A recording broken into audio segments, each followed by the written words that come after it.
Hello everyone, I'm Sunita Patani, psychotherapist, author and trauma specialist. And really what I wanted to talk to you guys about today was why I think energy psychology is so important for not only just for our own healing, but also for psychology practitioners that have been working in mainstream psychology. So, this really does go back to my own experience of being and becoming a psychotherapist. So I wasn't always a psychotherapist. Actually, I used to be a teacher originally, and my first degree was in maths and science. So I was quite logical.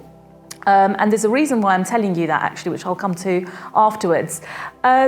And what I noticed, after a while was like, I really loved teaching, but I knew that it wasn't entirely my passion. So, probably around 11 plus years ago, I decided to transition into what I felt was really my passion, which was personal growth, psychotherapy, counseling, effectively what I'm doing today. And so I trained in a very mainstream approach. I've trained in person-centered, some psychodynamic background. I have some CBT background. And when I started actually practicing as a psychotherapist, what I noticed was that some of my clients were making really good progress and other clients of mine weren't. So naturally, to begin with, I thought, well, is the problem me? Because new therapist and needing practice seems pretty pretty logical to think. And then as I went on, the second question I naturally asked, is it you? Is it the client? Is it that they're not ready, or do they really want to do the work?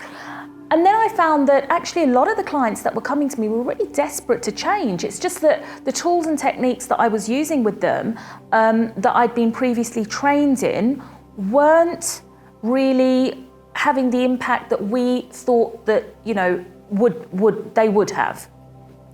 And so, in my quest to become a better psychotherapist, I started really reading, researching, and somebody at about that time said to me, Sunita, have you read the Bhagavad Gita?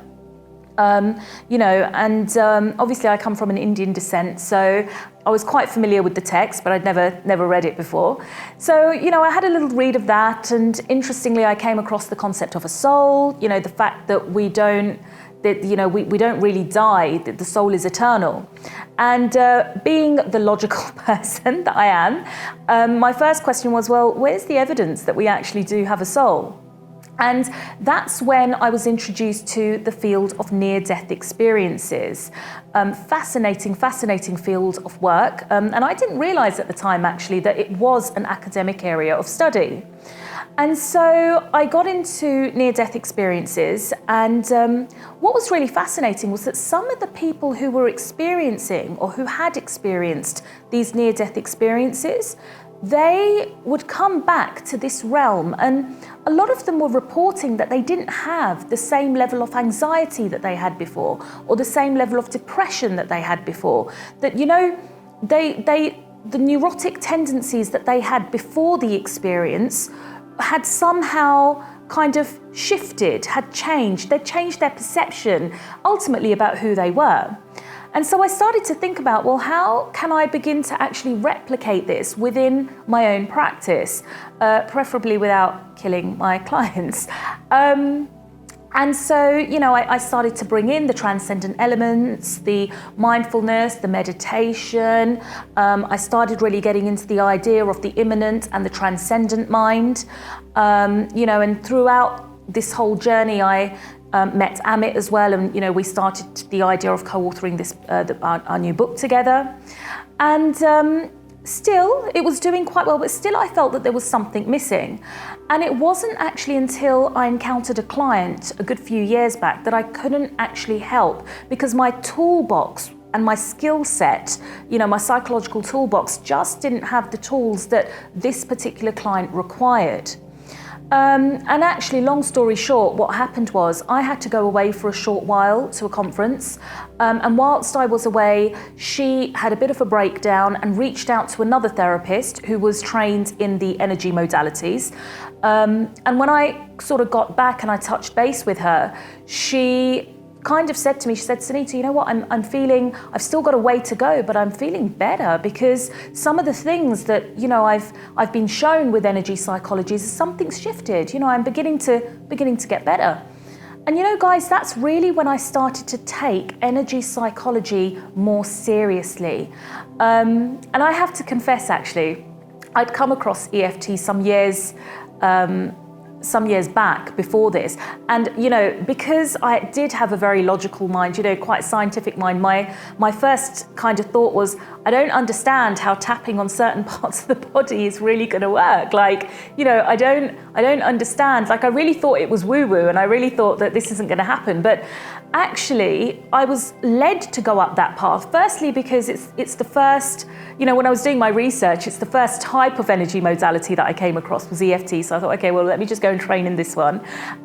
You know, and secondly, I was kind of forced into it. It wasn't, I knew that I had to incorporate some energy psychology modality in because, you know, my clients were reporting that they were getting better from it. You know, people were saying that they were recovering from it. So what I learned over time, guys, and this is why I think energy psychology is so important, because as my journey progressed, what I actually learned was that, you know, we have 4 bodies of being. We have 4 bodies of human experience.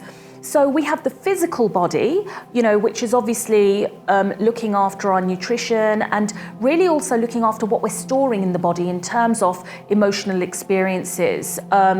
You know, so there's that aspect. And then we have the vital body, which is also the emotional body, which is really where we store a lot of our traumatic experiences. And then we have the third one is the mental body, which is responsible for the meaning giving, the meaning making, you know, our thoughts. And then, of course, we have the supramental body, which is the spiritual realm.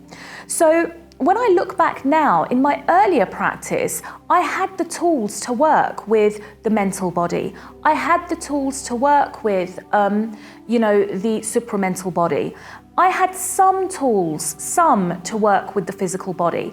But what energy psychology really brought into my practice was working with the vital body, okay, and the physical body, because trauma, beliefs, experience, you know, these experiences that we have, they really affect our vital bodies. They affect the way that the vitality flows around our body.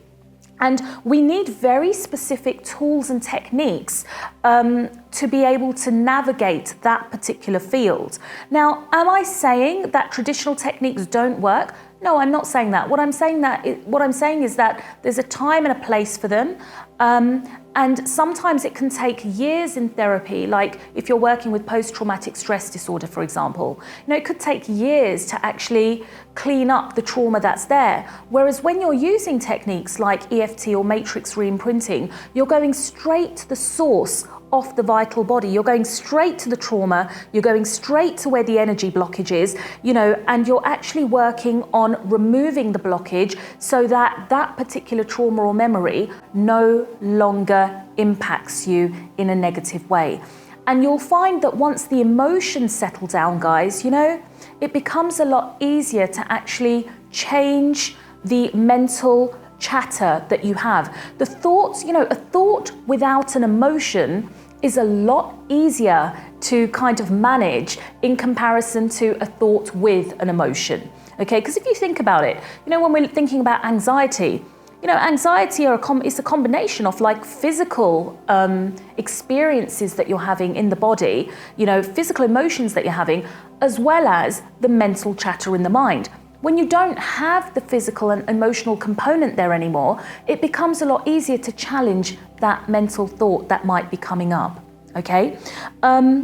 So, you know, I guess for me, the most important thing, one of the most important messages that I could give to you is that understand that we work across 4 bodies and understand that we need different tools and techniques to work with these different bodies. There's a place for meditation, there's a place for chakra balancing, there's a place for energy psychology, there's a place for traditional person-centered work, and cognitive behavioral therapy.